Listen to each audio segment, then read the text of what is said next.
नमस्कार। मेधज astro channel पे मेधज परिवार एंड संस्कार में आप सबका बहुत बहुत स्वागत है। दिन 14 मार्च 2026 बड़ा दिन है। सूर्यदेव संक्रांति कर रहे हैं देर रात 1:10 पे। अब कल होगी 15 तारीख, तो इसका कल का वार नहीं, वार आज ही का माना जाएगा। तो ये सूर्यदेव की संक्रांति का वार शनिवार है और शनिदेव अस्त हैं और इस पूरे गोचर में शनिदेव अस्त रहेंगे। War is the resource of sun, मतलब ये पहला संकेत है कि सूर्यदेव की मीन राशि में जो संक्रांति है उसमें शनिदेव अस्त रहेंगे। अस्त मतलब humiliation, loss of opportunity, lack of resource इत्यादि। तो ये जो युद्ध हो रहे हैं उन सब के साथ कुछ इंटेंसिफाई होने के चांसेस हैं। हम लोगों को ये महीना क्रुशियल होगा मुंडेन एस्ट्रोलॉजी के अनुसार, और सबका इंडिविजुअल में तो शनिदेव किसी के छठे हैं तो अच्छा है, आठवें हैं तो अच्छा है, किसी के नीचस्थ हैं तो उसके लिए भी अच्छा है, द्वादश में है तो उसके लिए भी अच्छा है। अगर शनिदेव कुंडली में, देखिए अस्त प्लैनेट यदि कुंडली में वेल प्लेस्ड नहीं है तो वो अच्छा है। अस्त प्लैनेट सूर्य को डिस्टर्ब करता है क्योंकि सूर्य की वजह से अस्त होता है, तो सूर्य की एनर्जी कम होगी, इम्यूनिटी लो हो सकती है। इस बात का हमको अगले 39 दिन विशेष ध्यान रखना चाहिए। तिथि से श्री मापनोती तिथि है 10वीं 8 बजे तक, फिर एकादशी तिथि है।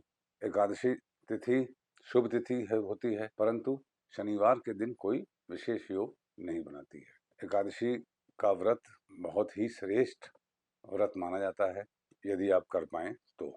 एकादशी नंदा तिथि है, शुक्र के अनुसार फल देती है और शुक्र उच्च के हैं, तो आज के दिन आपको विशेष प्रकार के वैभव और उत्साह का एहसास हो सकता है, परंतु शुक्र के साथ जो शनिदेव हैं वो अस्त हैं।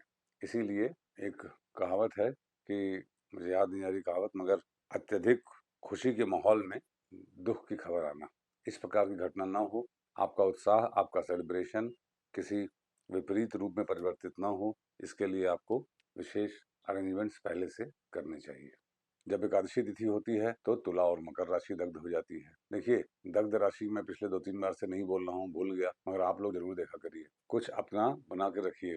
राशि है, तिथि है, तो कौन सी राशि दग्ध है, क्या उसमें वक्री ग्रह है तो वो राजयोग कारक है, नहीं है तो नहीं है। वार का स्वामी कहीं वक्री तो नहीं है, वक्री है तो विशेष ध्यान रखिए। अस्त है तो सावधान हो जाइए। नक्षत्र, नक्षत्र में सर्वतोभद्र के कौन कौन से नक्षत्र जागृत हो रहे हैं, इस प्रकार से योग किस नक्षत्र में पड़ रहा है उस नक्षत्र की इक्वल महिमा हो जाती है।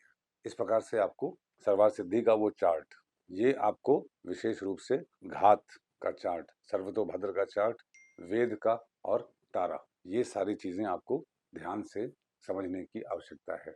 तो आज के दिन एकादशी तिथि नंदा तिथि है, शुक्र बहुत अच्छा फल दे रहे हैं और बुद्ध के अनुसार फल देगी, बुद्ध वक्री है। मेहनत करिए, रिजल्ट भी अच्छा मिलेगा, पराक्रम करते जाइए, rework will give you good result today. Bharat आयुष्वर्धनम वार है शनिवार, डिजायर्स के स्वामी शनिदेव अस्त हैं। अस्त होने की वजह से इनके साथ बनने वाले सारे योग भी आपको निष्फल ही मान के चलिए। अस्त प्लैनेट जब होता है तो सूर्यदेव के सामने नतमस्तक हो जाता है। इंट्रोस्पेक्शन करिए, कहाँ क्या गलत हो गया, सीक्रेटली अपने सरेंडर टू गॉड को एक्सेप्ट करिए। सीक्रेटली मतलब चुपचाप सिर झुका के ईश्वर का ध्यान कीजिए और जो हो रहा है उसको सही है, वो भी आपके अपने ही कर्मों की वजह से है। झूठ बोलने से बचिए, मैनिपुलेशन से बचिए। यदि जीवन में डर से मुक्ति पानी है तो शनिदेव अस्त योजना ये बताते हैं कि झूठ बोलना और मैनिपुलेशन करना ये आपके लिए अत्यधिक घातक होगा। नक्षत्रात हरते पापम, नक्षत्र है उत्तराषाढ़ा। जब उत्तराषाढ़ा नक्षत्र होता है तो पूर्वा भाद्रपद, मृगशिरा और उत्तरा फाल्गुनी भी इक्वली एक्टिवेट होता है, परंतु शनिदेव अस्त है तो इन सारे ग्रहों में, नक्षत्रों में बैठे ग्रह भी एक प्रकार से अस्तता का ही प्रभाव देंगे, क्योंकि जब प्लैनेट किसी नक्षत्र में होता है तो वो सारे ही नक्षत्रों, सर्वतोभद्र के नक्षत्रों को इफेक्ट करता है। तो और आज के दिन तो शनिदेव उत्तरा भाद्रपद नक्षत्र में अस्त है, तो उत्तरा भाद्रपद जब जागृत होता है तो आर्द्रा, हस्त और पूर्वाषाढ़ा, उत्तरा भाद्रपद वालों को, आर्द्रा वालों को, हस्त वालों को, पूर्वाषाढ़ा वालों को विशेष रूप से सावधान रहने की आवश्यकता है। अब चूंकि कल शनिदेव अस्त हुए और कल चंद्रमा थे धनु में, तो मूर्ति निर्णय के अनुसार आप उस फल को जरूर निकाल लीजिए कि चंद्रमा धनु में थे, तो मेष वालों के लिए रजतपात से अस्त हुए, वृषभ वालों के लिए लौहपात से, मिथुन वालों के लिए ताम्रपात से, कर्क वालों के लिए स्वर्णपात से। कर्क वालों के लिए ये शनिदेव का अस्त होना बहुत ही जबरदस्त रिजल्ट उनको वर्क प्लेस पे देगा। इस तरीके से आप जोड़ लीजिएगा। उत्तराषाढ़ा वैसे भी विक्ट्री का नक्षत्र है, सफलता का नक्षत्र है। आज के दिन आप पराक्रम करिए। एकादशी तिथि है तो अपने वैभव को कंट्रोल रखिए, अपने उल्लास को, अपने सेलिब्रेशंस को डिसेंट बनाइए, तो आपको सफलता प्राप्त होगी।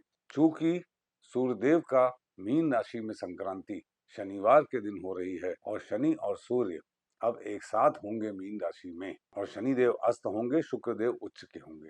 ये ऐसी स्थिति है जिसमें यदि आपने अपने पावर ऑफ डिस्क्रिमिनेशन अर्थात अच्छे और बुरे के बीच पहचान करने के विवेक को जागृत कर लिया, तो ये आपको कई सालों की समस्या सॉल्व कर देगा। आपदा में अवसर समझिए इस शनिदेव के अस्त होने को, कम से कम तब तक जब तक शुक्रदेव उच्च के हैं वहां पे। Venus is a great great great help in present times. पूरे महीने, अब देखिए सूर्य संक्रांति हो गई, सूर्यदेव मीन राशि में। अब ये मत कहिए कल हो रही है, सूर्योदय से पहले हो रही है तो वार आज ही का माना जाएगा, शनिवार। तो ऋतु भी बदल रही है। एक करेक्शन करना है आगे वीडियोस में जो मैं बोलूंगा जी। ऋतु स्वामी 15 मार्च को जब सूर्यदेव मीन राशि में जाएंगे, तो जब सूर्यदेव मीन में और मेष में होते हैं तो अगले 2 महीनों के लिए जो ऋतु स्वामी मैंने सूर्य और मंगल बोला है, वो सूर्य और मंगल गलती से बोला है, वो शुक्र है। तो ऋतु स्वामी को सूर्य मंगल ना समझकर शुक्र समझिए, और अकॉर्डिंगली उसका जो प्रेडिक्शन है वो ये होगा, चूंकि शुक्र शनिदेव के साथ मगर सूर्य के साथ मीन राशि में है और मीन के स्वामी गुरु वो शत्रु राशि में है, इसलिए शुक्र और गुरु चूंकि सूर्य भी है तो सरकारों द्वारा ह्यूमंस के बीच गलत बात पहुंचाई जाएगी। ये करेक्शन आप कर लीजिए। ह्यूमंस के बीच में गलत बातें प्रोपोगेट होंगी। शुक्र उच्च के हैं तो वेल प्लान करके लोग बात करेंगे ह्यूमंस के बीच में, समाज में अफवाहों को फैलाने का काम करेंगे। अफवाहों से सावधान रहें, ये इसमें एक करेक्शन कर लीजिएगा, जो कि एक त्रुटि है जो मुझे बाद में ध्यान आया, तो मुझे लगा मैं एज ए करेक्शन ये वीडियो बीच में ये पोर्शन डाल दूं। बाकी अब accordingly rest all remains unchanged. अभी तक ऋतु के स्वामी शनिदेव थे, अब होंगे अगले 2 महीने सूर्य और मंगल। ऋतु क्या बताती है? हवा चलती है, मौसम, आपकी बात कहाँ तक जा रही है। तो ऋतु के स्वामी हैं मंगल और सूर्य। सूर्य तो डैमेज हो गए शनिदेव के अस्त होने की वजह से, और मंगल भी राहु के साथ है, वक्री बुध के साथ हैं, अर्थात सूर्य और मंगल पराक्रम। जो लोग अटैक कर रहे हैं उनको निराशा का सामना करना पड़ेगा। Offenders will suffer, defenders will gain, ये है इसका मतलब। ऋतु के स्वामी आपकी बात कहां तक जाएगी और कैसी बात कन्वे होगी, इसका मतलब अटैकर्स जो हैं, जो युद्ध की शुरुआत कर रहे हैं, उनको बुरी खबर मिलेगी, और जो लोग युद्ध बचाने का प्रयास कर रहे हैं उनको अच्छी मिलेगी। जो आत्मरक्षा कर रहे हैं उनको अच्छी खबर मिलेगी। इसके आप जितने मतलब निकालने हो निकाल दीजिए, समझदार लोग हैं आपको, मैं वो सब बातें कहना नहीं चाहता। योगात रोग निवारणम, योग है वैरिक योग, वैरिक योग ज्येष्ठा नक्षत्र में होता है, फिर मूल नक्षत्र में, अगेन मूल परिग योग, टफ योग है। आकाशीय कृपा प्राप्त करने के लिए गुरु चंद्र का आमने सामने जबरदस्त गजकेसरी बन रहा है। आकाशीय कृपा प्राप्त करने के लिए जो भी आपके जीवन में एक्सेस है उसको समाप्त करिए। एक्सेस गुस्सा, एक्सेस मनी, एक्सेस रिसोर्सेज, उनको जस्टिफाइबल तरीके से यूनिफॉर्मली डिस्ट्रीब्यूट करिए, तो ही आपको आकाशीय कृपा प्राप्त होगी। कर्णाधिकार सिद्धिश्च, कर्ण है वृष्टिकरण, उसके बाद भवकर्ण। भवकर्ण मतलब सूर्य। सूर्य, अब जब हम सूर्य की बात करेंगे डैमेज्ड, उसके अच्छे फल की उम्मीद मत करिएगा। देखिए सूर्य है क्रूर, पिता है क्रूर, तो हम लोगों को सरकार से भी क्रूरता का सामना करना पड़ सकता है, मतलब कुछ हार्श डिसीजंस आ सकते हैं। इस बातों को इस तरीके से हमको समझना चाहिए। इस पे हम और आगे बातें करेंगे। महीने में सूर्यदेव की संक्रांति हो गई, शनिदेव अस्त हैं। जिनके शनिदेव वक्री हैं उनको अच्छा फल मिलेगा, जिनके कुंडली में अस्त हैं उनको अच्छा फल मिलेगा, जिनके शनिदेव तीसरे, छठे, 8वें, 12 में है उनको अच्छा फल मिलेगा।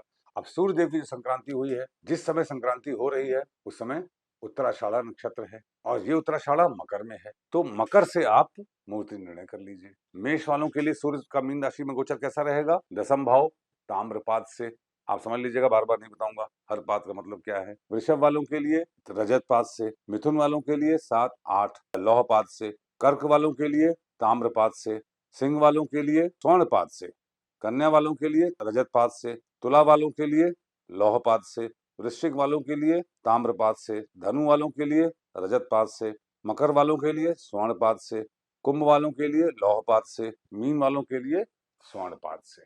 कोई भी गोचर हो, चाहे सूर्यदेव का, चाहे शनिदेव का, चाहे कोई ग्रह वक्री हो, चाहे मार्गी हो, उसी समय का जो चंद्रमा का गोचर है, चंद्र जिस राशि में है, उसको अपनी जन्मस्थ राशि से जोड़कर मूर्ति निर्णय का विचार कीजिए। आपको ये महीना अच्छा है कि खराब है, ये रिजल्ट मिल जाएगा। शनिवार का दिन है, घर से बाहर निकलने से पहले अदरक खा के निकलिए। आपका दिन शुभ हो। Thank you very much.